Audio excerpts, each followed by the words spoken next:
아멘. 예배를 사모하는 마음으로 이 자리에 모인 여러분들에게 하나님께서 주시는 풍성한 은혜가 함께하기를 소망합니다. 네.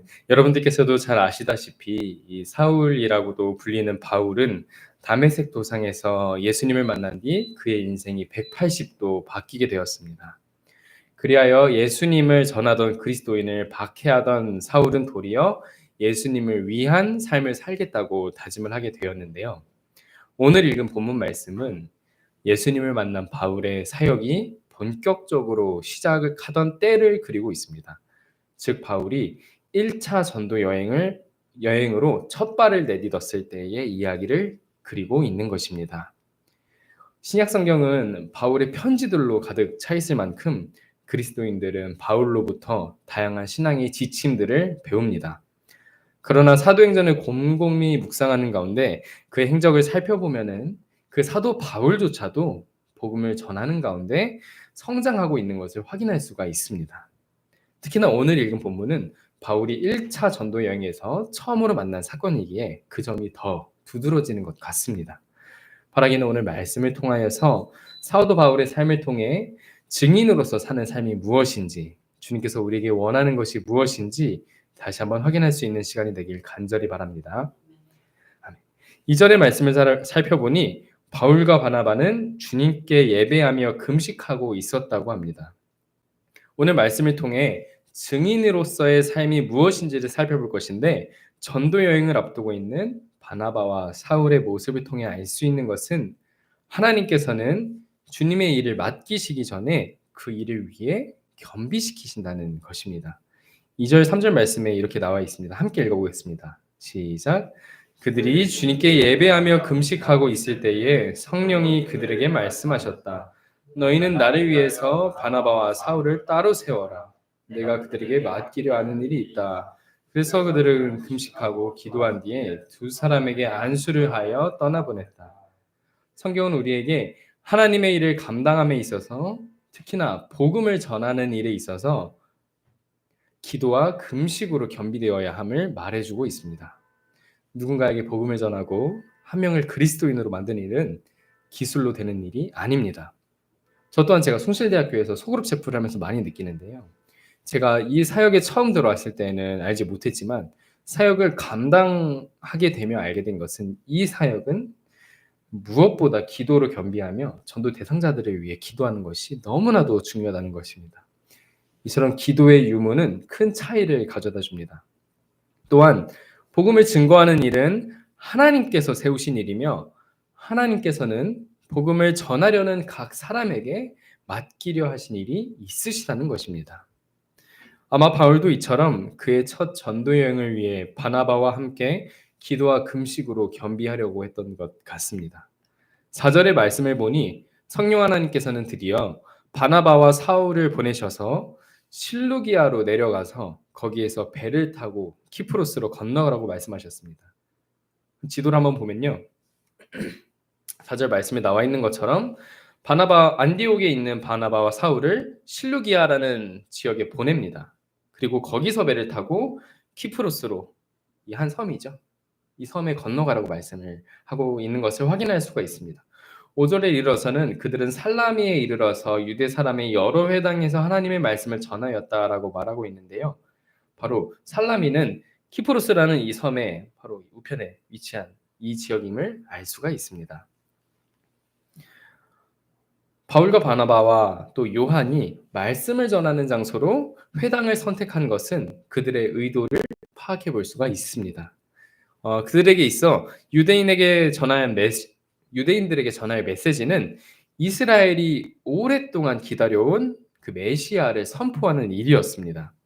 이스라엘에 온 유대인들은 구약의 예언자들이 선포해온 그 메시아를 줄곧 기다려왔습니다.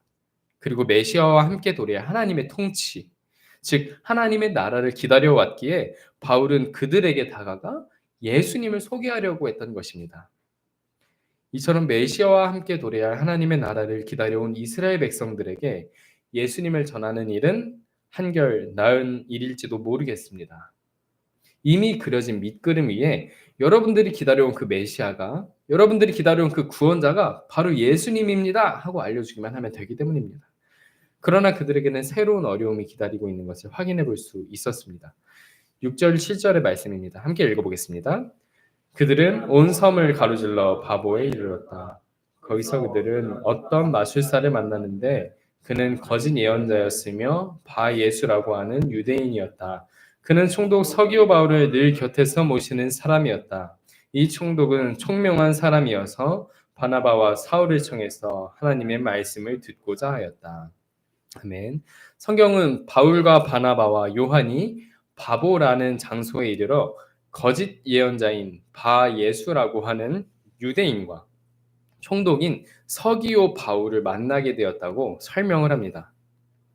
아까 본 지도에서 보면은 살라미 쪽에서 회당에 들어가 예수님을 전했다면은 더 안쪽으로 깊숙이 들어가서 바보라는 지역에 이르게 된 것입니다.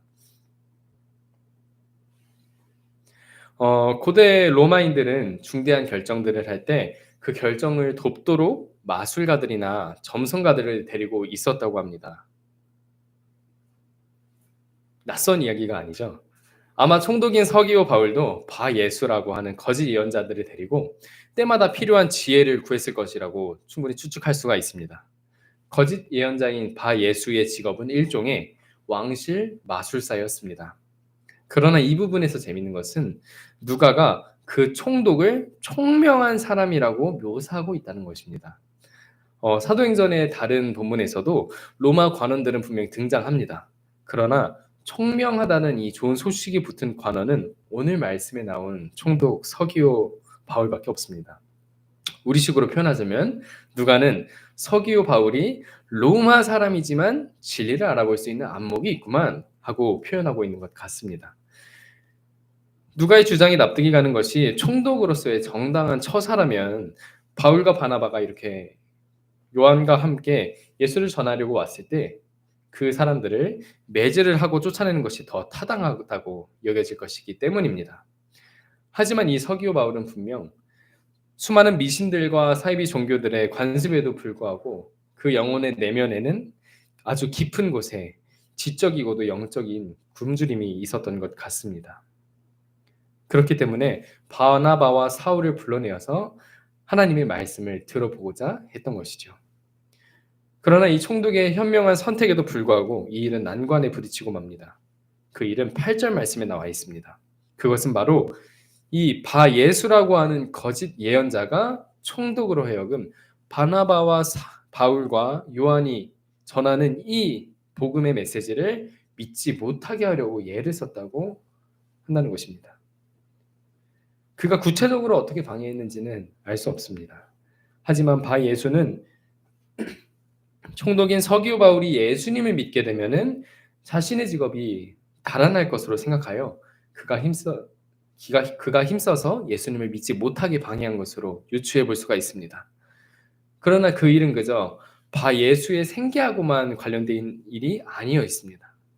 그 일은 영적인 차원에서도 벌어지는 일이었습니다. 사탄은 하나님께서 새 일을 행하시는 것을 어떻게든 막고자 하는데 그 일이 지금 이 바 예수를 통하여서 일어나고 있는 것이었습니다. 이 일은 비단 성경에서만 일어나는 것이 아닙니다. 우리가 오늘 증인으로서 사는 삶을 돌아보고자 할 때 우리가 사는 삶도 마찬가지라는 것입니다. 우리가 우리를 통해서 하나님께서 이루고자 하시는 새 일을 순종하고자 할 때 반드시 반대와 어려움에 문제가 생길 수 있다는 것입니다.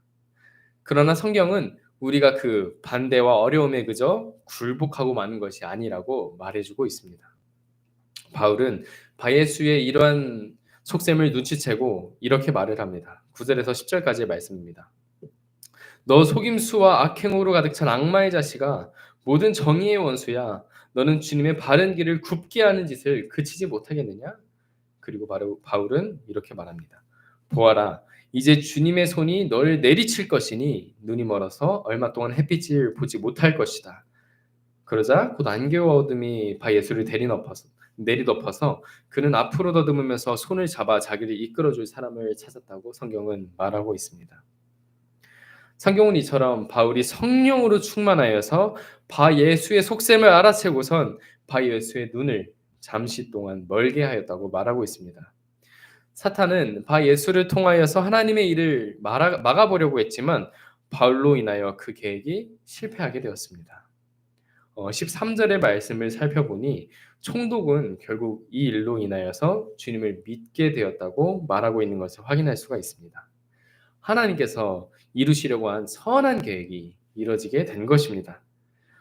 그러나 여러분께서는 방금 이 10절, 11절의 말씀을 살펴보면서 뭔가 위화감을 느끼진 않으셨습니까? 그것은 바울의 처사가 조금은 과격하다는 것입니다. 10절의 말씀을 다시 읽어보겠습니다. 너 속임수와 악행으로 가득 찬 악마의 자식아, 모든 정의의 원수야. 너는 주님의 바른 길을 굽게 하는 짓을 그치지 못하겠느냐? 라고 말하는 것을 확인할 수 있습니다. 바울의 말과 행동은 분명히 어딘가 과격해 보입니다. 물론 바 예수가 총독 서기오 바울의 회심을 가로막고 있었기 때문에 그 일은 분명 사탄의 일이라고 지적하는 것에는 틀림이 없습니다. 하지만 그렇다고 하더라도 이 바 예수를 그저 악마의 자식이라고 비난하면서 그의 눈을 멀게 만드는 바로 이 일은 조금 지나치다고 생각할지도 모르겠습니다. 그러나 저는 이번에 말씀을 준비하면서 내적으로 깨닫게 되는 것이 있는데요. 그것은 바울이 바 예수를 바라보며 어쩌면 동병상련의 마음을 느끼고 있을지도 모르겠다는 것입니다. 바울이 바 예수에게 너 속임수와 악행으로 가득 찬 이 악마의 자식아, 모든 정의의 원수야. 너는 주님의 바른 길을 굽게 하는 짓을 그치지 못하겠느냐? 하고 말했던 것은요. 사실 바울이 자신의 삶을 말하는 것과 다르지 않습니다. 이전에 바울은 속임수와 악행으로 가득 찬 삶을 살았습니다. 바울이야말로 그리스도인들을 박해함으로 주님의 바른 길을 굽게 하는 것을 굽게 하였습니다. 하지만 예수님께서는 그런 바울에게 나타나셔서 사울아 사울아 네가 왜 나를 핍박하느냐 하고 말씀하신 뒤 그의 눈을 얼마 동안 멀게 하셨습니다. 마치 11절에서 주님의 손이 내리셔서 바 예수의 눈을 얼마 동안 멀게 만들었던 것처럼 말입니다. 즉, 바 예수는 바울의 엄정한 명령에 따라 눈이 멀게 되었지만 11절에서 그가 겪은 일련의 일들은 바울이 예수님을 만난 바로 그 당시의 사건을 재현한 일이었습니다. 바울이 만약 그를 그냥 사탄 그 자체로 보았더라면은 예수님을 따르던 제자들이 예수님에게 요구했던 것처럼 이 사람에게 번개를 내리치라고 요구했던 것처럼 그에게 번개를 내리칠 수도 있었을 것입니다. 아니면 그 자리에서 죽게 만들었을 수도 있겠습니다. 그게 아니면 눈이 멀게 하더라도 일시 동안 눈이 머는 것이 아니라 아예 영영 눈이 멀어버리게 만들 수도 있었을 것입니다. 그러나 바울은 의도적으로 바예수의 눈이 일정한 기간 멀게 하여서 그의 손을 잡아 그의 삶을 이끌어줄 사람을 찾게 만들었습니다. 마치 아나니아가 눈먼 바울의 앞잡이가 되어줬던 것처럼 말입니다. 제가 말씀의 서두에서 말씀드렸던 것처럼 이 일이 바울의 첫 번째 선교 여행의 첫 사건임을 기억해 볼 때 우리는 바울의 마음에 공감할 여지가 생길지도 모르겠습니다. 바울은 예수님을 만난 이래로 자기가 만난 예수님을 전하기 위해 기도와 금식으로 준비를 하고 있던 사람이었습니다. 그런 중에 바울은 바나바와 함께 성령으로부터 보냄을 받아 이 총독 서기오 바울에게 주님의 복음을 전하게 되었습니다. 그러나 첫 사건에서 그는 마치 자신의 예전 모습처럼 보이는 하나님의 일을 가로막는 다른 것에 사로잡힌 어떤 사람을 만나게 됩니다.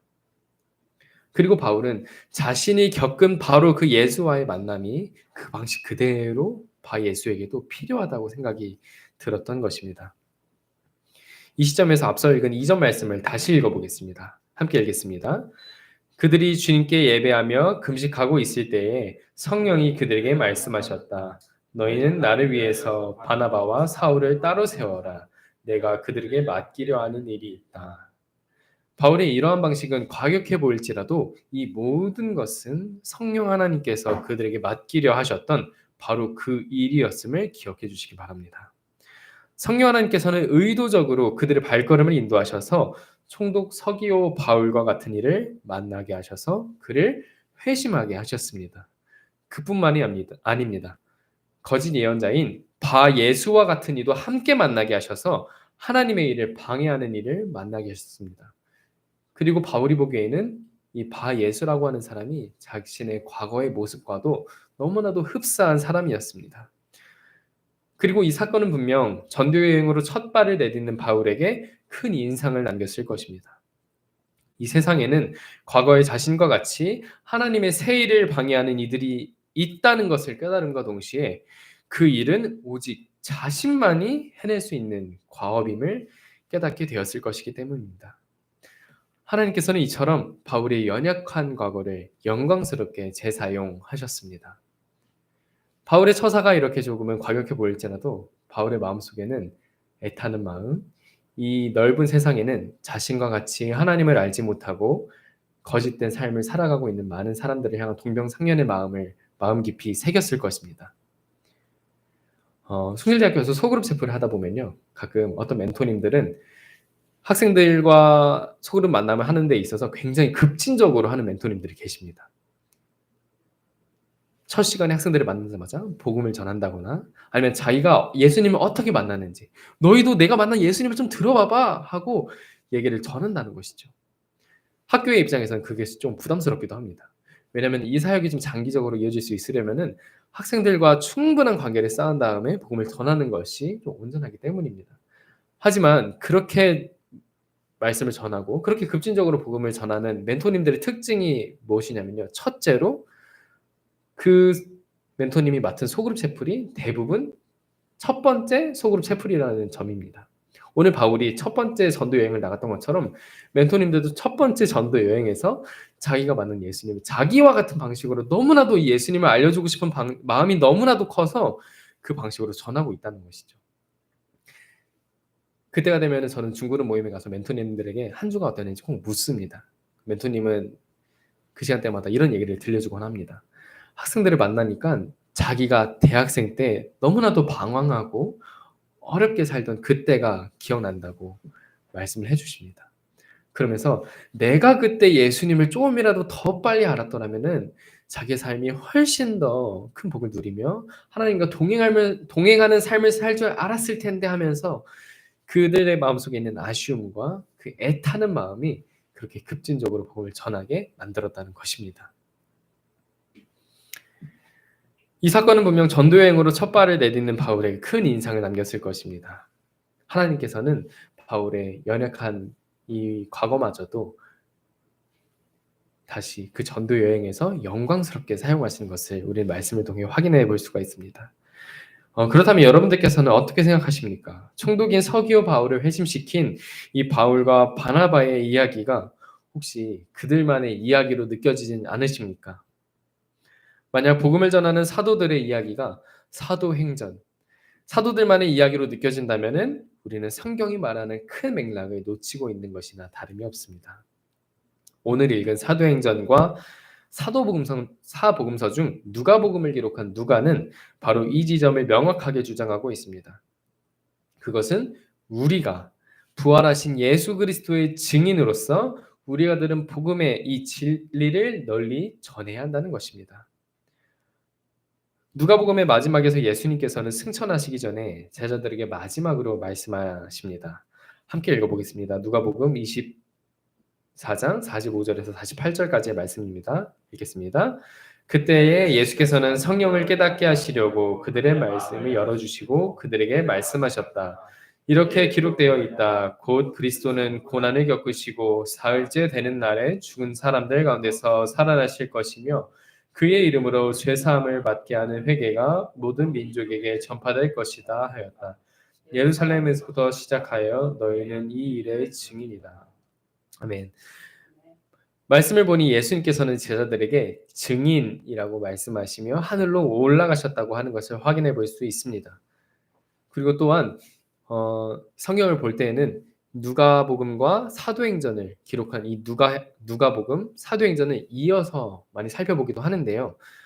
누가복음 말미에서 예수님께서 제자들에게 증인이라고 말씀하셨던 것처럼 사도행전의 초두에서도 예수님께서 제자들에게 말씀하는 것을 확인할 수가 있는데요. 사도행전 1장 8절의 말씀입니다. 함께 읽어보겠습니다. 그러나 성령이 너희에게 내리시면 너희는 능력을 받고 예루살렘과 온 유대와 사마리아의 그리고 마침내 땅 끝에까지 이르러 내 증인이 될 것이다. 아멘. 즉 누가복음과 사도행전의 흐름에서 제자들의 정체성을 증인이라고 설명하고 있습니다. 제자들의 정체성을 즉 증인이라는 이 키워드로 두 권의 성경을 살펴본다면 누가복음은 제자들이 증인으로서 무엇을 보았는지에 대한 이야기일 것입니다. 즉 누가복음에 나오는 것처럼 예수님께서 공생애 처음으로 회당에서 은혜의 해인 희년을 선포하신 사건, 보리떡 5개와 물고기 2마리로 5천 명을 넘게 먹이신 사건, 삭개오를 만나신 사건, 그리고 무엇보다 십자가에서 돌아가시고 사흘 만에 부활하신 사건들은 누가와 제자들이 두 눈으로 목격한 예수님의 사역들인 것입니다. 그리고 앞서 말씀드렸다시피 예수님께서는 승천하시기 전에 제자들에게 너희들은 이 일의 증인들이라고 제자들의 정체성을 명확하게 밝히고 계십니다.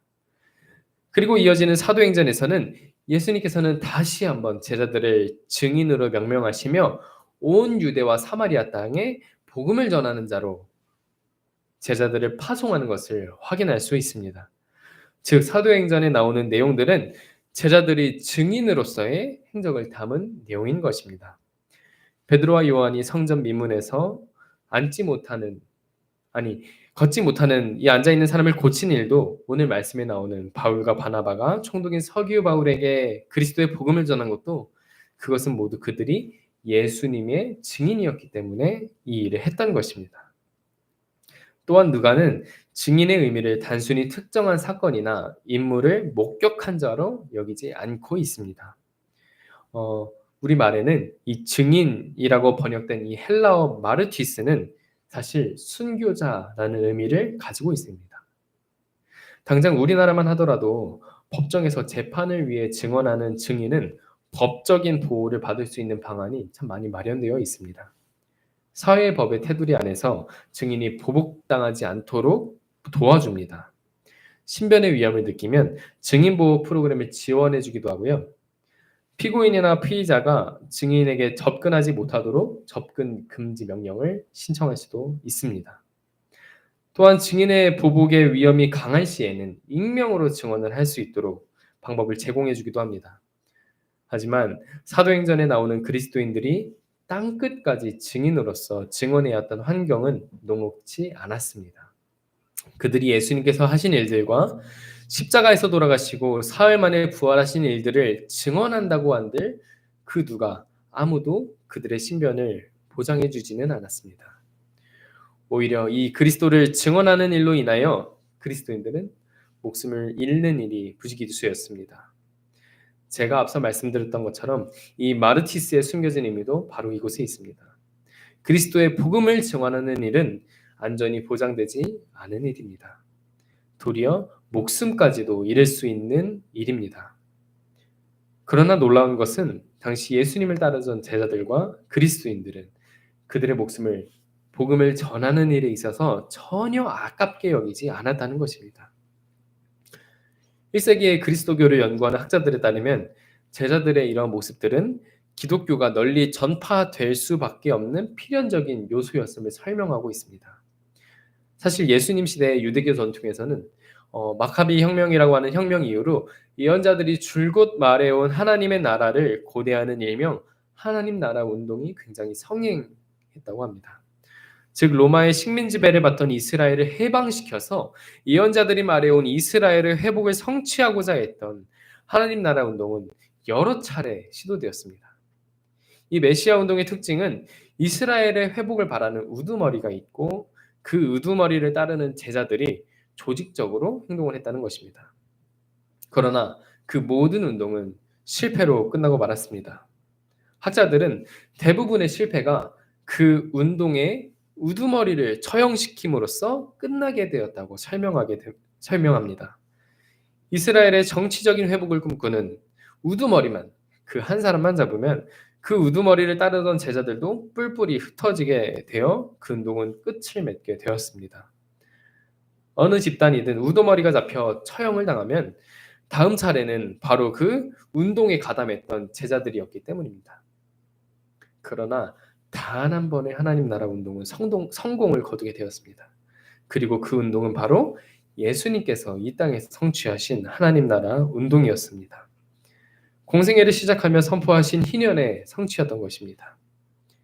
예수님께서 붙잡히셔서 십자가에 돌아가셨을 당시만 하더라도 사람들은 이 운동이 다른 메시아 운동들과 다른 하나님 나라 운동들과 별반 다를 게 없다고 생각을 하였습니다. 예수님의 하나님 나라 운동은 끝을 맺게 되었고 제자들은 뿔뿔이 흩어지게 되었습니다. 그러나 이 운동은 다른 메시아 운동과는 다르게 예수님의 처형 이후로는 주춤하더니 그저 역사 속에 사라져버린 다른 운동들과 같은 운동이 아니었습니다. 오히려 예수님의 십자가 사건이 기점이 되어서 그리스도인들은 폭발적으로 증가하게 되었습니다. 우두머리가 잡히고 난 뒤에 뿔뿔이 흩어지던 다른 메시아 운동과는 다르게 제자들은 더더욱 열심히 예수님을 전하며 하나님 나라의 복음을 선포하였습니다. 세례를 베푸며 모든 민족을 제자로 삼으려고 했습니다. 1세기 그리스도인들의 이런 모습은 교회 역사에서만 일어난 놀라운 일이 아니라 세계사를 통틀어서 학자들이 이해할 수 없는 난제 중 하나입니다. 예수님을 따르던 제자들이 도대체 무엇을 위하여서 전 세계를 향해 그토록 그리스도인임을 전한 이유가 무엇이냐는 것입니다. 그들은 제자들의 이익을 위해 예수님을 전하지 않았습니다. 그 집단의 이익을 추구하지도 않았습니다. 집단의 세력을 키워서 다른 이들을 약탈하지도 않았습니다. 도리어 자신의 목숨을 전혀 아끼지 않았습니다. 심지어 죽음 앞에서도 신앙을 굴복하지 않았습니다. 이런 일들이 어떻게 가능했던 것일까요? 그것은 다른 하나님 나라 운동과는 다르게 예수님께서 십자가에 달려 돌아가셨지만 사흘 만에 다시 부활하셨다는 것입니다. 제자들은 그 부활하신 예수님을 만나게 되었습니다. 그리고 그 부활하신 예수님을 만남으로 자신이 만난 예수님이 지금껏 십자가에 달리기 전 만나왔던 예수님의 모습뿐만이 아니라 더욱더 총체적인 의미에서의 온 인류를 구원하게 된 메시아로 만나게 된 것입니다. 성경 오늘날 우리에게 말합니다. 우리 또한 예수님의 증언이라고 말입니다. 예수님께서 살아계시고 부활하셨을 때 두 눈으로만 봤던 제자들만이 예수님의 증인이 아닙니다. 사도 바울이 다메섹 도상에서 예수님을 만나서 그의 인생의 중요한 변환점을 맞이했던 것처럼 여기 모인 우리 또한 각자의 삶의 자리에서 예수님을 만나게 되었습니다. 그리고 성경은 그런 우리가 바로 예수님의 증인이라고 말합니다. 미국의 유명한 시인 윌리엄 스태포드가 인터뷰를 하면서 이런 질문을 받았다고 합니다. 당신은 언제 시인이 되기로 결심했습니까? 그러자 윌리엄 스태포드는 인터뷰어가 물었던 질문 자체가 잘못되었다고 대답했습니다. 그 이유는 그가 생각하기에 사실 시인은 되는 것이 아니라 누구나 시인으로 태어나는 것이라고 생각하기 때문이며 자신은 모든 이가 시작한 그 일을 그저 따라왔을 뿐이라고 대답했기 때문입니다. 또한 그 시인은 진짜 해야 할 질문은 다른 이들이 왜 시인으로 사는 것을 그만두었냐는 것이라는 것입니다. 그리고 저는 우리의 신앙생활도 이와 같다고 느꼈습니다. 예수님을 전하는 일에 주저함이 없는 이들, 자신의 안녕에는 염려하지 않고 예수님을 전하는 일에 한결같이 힘쓰는 이들에게 그리스도인들은 묻습니다. 어떻게 그렇게까지 복음을 전하는 일에 뛰어들게 되셨습니까? 그러나 우리가 정말 해야 될 질문은 그 사람이 왜 그렇게 그리스도의 복음을 열심히 전하냐고 묻는 것이 아니라 우리야말로 그 일을 왜 그만두었냐는 것입니다. 성경에 따르면 우리에게는 우리가 만난 예수님을 증언해야만 하는 책임이 있습니다. 예수님을 우리 삶의 주인으로 받아들인 그 순간부터 우리는 복음을 전하기로 결심을 해야 하는 것이 아니라 복음을 증언하는 증인으로 다시 태어나게 된 것입니다. 사랑하는 주빌리교회 성도 여러분, 혹시 여러분들께서는 복음을 전하는 일을 그만두진 않으셨습니까? 예수님을 증언하는 일은 목회자나 소명을 받은 자들만이 하는 일이라며 여러분들이 만난 예수님을 증언해야만 하는 의무를 잊진 않으셨는지요? 간절히 말하기는 저와 여러분이 만난 예수님을 증언하는 그 마음을 회복하길 소망합니다. 누군가가 우리에게 그리스도의 복음을 전하여서 영원한 생명을 얻게 된 것처럼 우리는 모두 복음의 빚진 자들입니다. 우리가 전달받은 이 복음을 전하는 일에 그치지 않는 저와 여러분들 되길 간절히 소망합니다. 이 시간 함께 기도하겠습니다.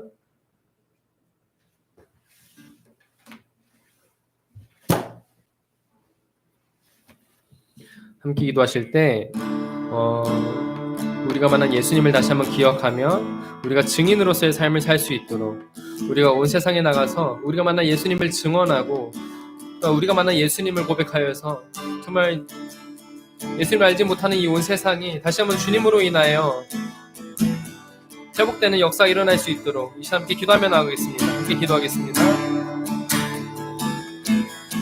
사랑하는 풍성하신 하나님 아버지, 주님께서는 여기 모인 우리를 주님의 온전하신 계획에 따라서 부르시고 또 우리의 삶을 회복시켜 주셨습니다. 하나님, 우리가 이 시간 함께 기도하며 나아갈 때 우리의 삶이 다시 한번 증인으로서의 삶을 회복하게 하시고 우리가 만난 주님을 다시 한번 증언하는 삶을 살게 하여 주시옵소서. 하나님, 우리가 주님의 영광을 위하여서 주님의 교회를 위하여서 헌신한 우리를 간절히 소망합니다. 하나님, 우리가 주님을 전하는 일에 그치지 않게 하시고 주님을 만나는 일에 소홀하지 않게 하여 주시옵소서. 여전히 이 세상 밖에는 주님을 알지 못하는 정말 많은 이들이 있습니다. 이들 가운데 주님의 이름을 아는 역사가 일어나게 하시고 특히나 우리 주일비글리 교회가 함께 중보하고 있는 대학 청년들 가운데 주님의 이름을 아는 역사가 일어나서 그들의 삶이 새롭게 되고 회복되는 역사가 일어나는 것을 우리가 볼 수 있도록 주님께서 함께하여 주시옵소서. 하나님, 복음의 능력을 다시 한번 설명으로 우리에게 간절히 소망합니다.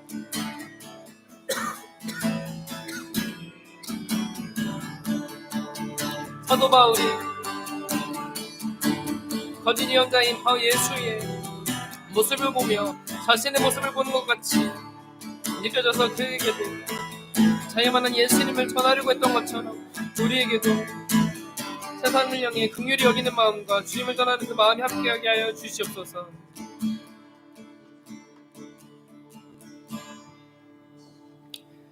사랑과 은혜가 풍성하신 하나님 아버지, 여기 모인 우리 모두가 증인으로서의 삶을 회복하길 간절히 소망합니다. 우리가 이 세상을 향하여 우리가 만난 예수님을 증언하게 하여 주시옵소서. 예수님을 만난 그 사랑으로 애타는 마음을 품고 세계를 향해 전진했던 사도 바울의 마음처럼 우리가 온 세상을 향해 주님의 이름을 전파하는 일에 그치지 않게 하시고 또한 주님의 일을 전하는 일에 우리가 헌신하고 기도하며 중보하는 우리 될 수 있도록 주님께서 우리를 이끌어 주시옵소서.